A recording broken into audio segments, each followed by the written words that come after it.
Mashikio tayari. Nous sommes tout au rêve. Quelqu'un qui dort jusqu'à l'entendre. Ce qui manque à l'église, C'est que la cause à Kanisa, c'est la crainte éternelle. Boka Jéhovah. Nous lisons Franck.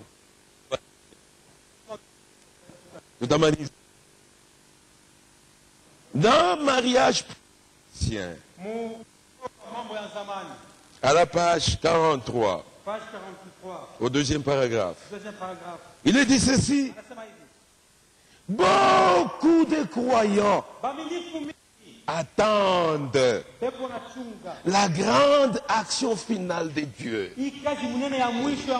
Alléluia. Avec des signes et des miracles, laquelle arrivera certainement dans peu de temps. Tous les véritables croyants attendent ça. Et ceux qui attendent ça, ils se purifient, ils se sanctifient, ils viennent une vie consacrée pour qu'ils soient prêts en ce temps-là, prêts à être utilisés par le Seigneur. Alléluia. Cependant, auparavant, tout doit être véritablement rétabli, conformément à la parole, dans l'ordre biblique. Avant cette grande action finale que le véritable croyant attende, il faudrait que d'abord tout soit rétabli.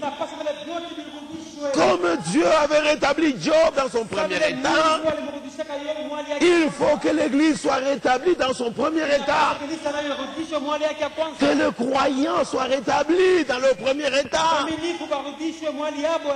C'est pourquoi même Malaki dit, Élie le prophète, il ramènera le cœur des enfants à la...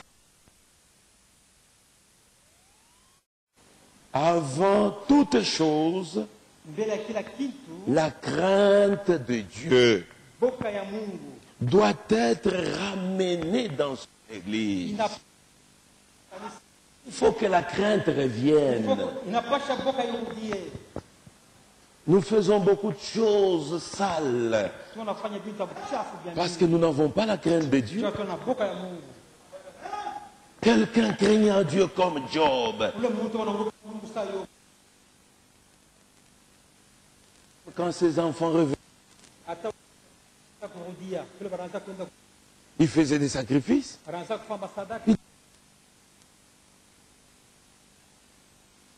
Ils ont pensé Dieu dans leurs pensées.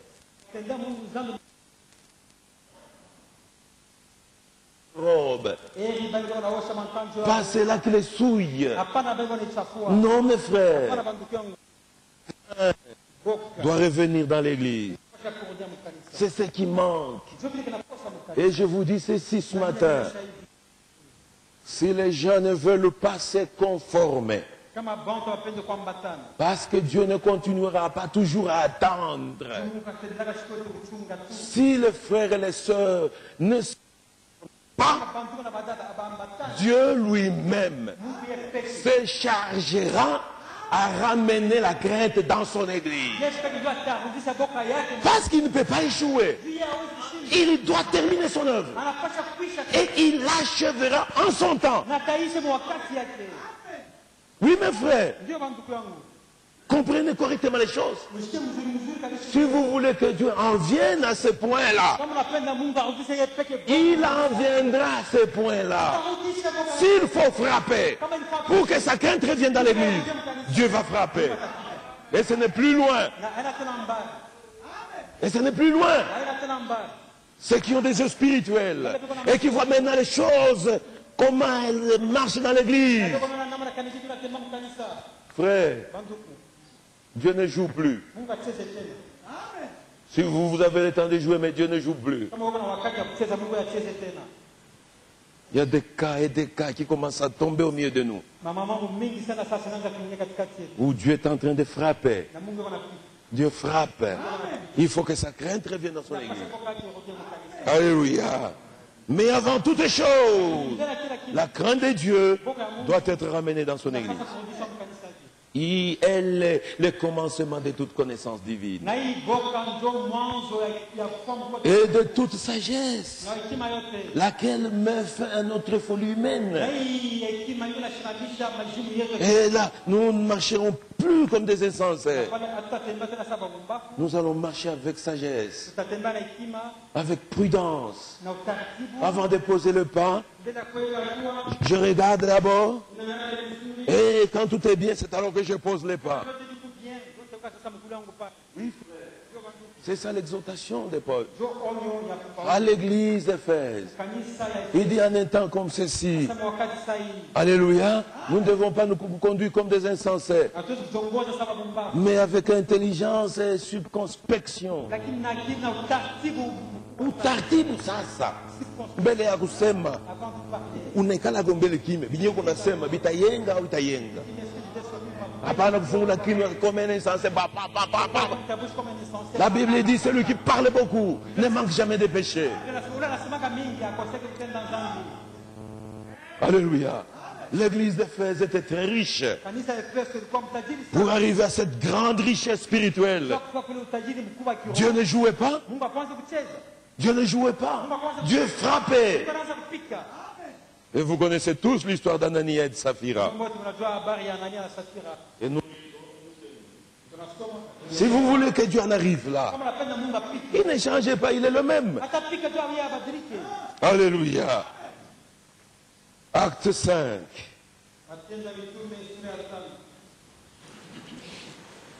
Nous lisons calmement cette histoire. Mais un homme nommé Ananias,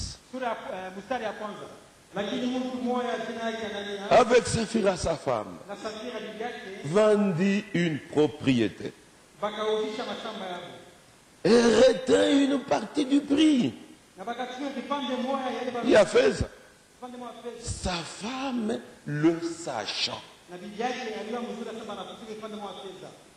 Puis il apporta le reste et le déposa aux pieds des apôtres. Pierre lui dit, Ananias, pourquoi Satan a-t-il rempli ton cœur au point que tu mentes au Saint-Esprit et que tu aies retenu une partie du prix du champ? S'il n'eût pas été vendu, ne te resterait-il pas? Et après qu'il a été vendu, le prix n'était-il pas à ta disposition? Comment as-tu pu mettre en ton cœur un pareil dessein? Ce n'est pas des hommes que tu as menti, mais à Dieu. Ananias, entendant ces paroles, tomba et expira. Dieu l'a frappé. Mais la conséquence est laquelle? Une grande crainte saisit tous les auditeurs.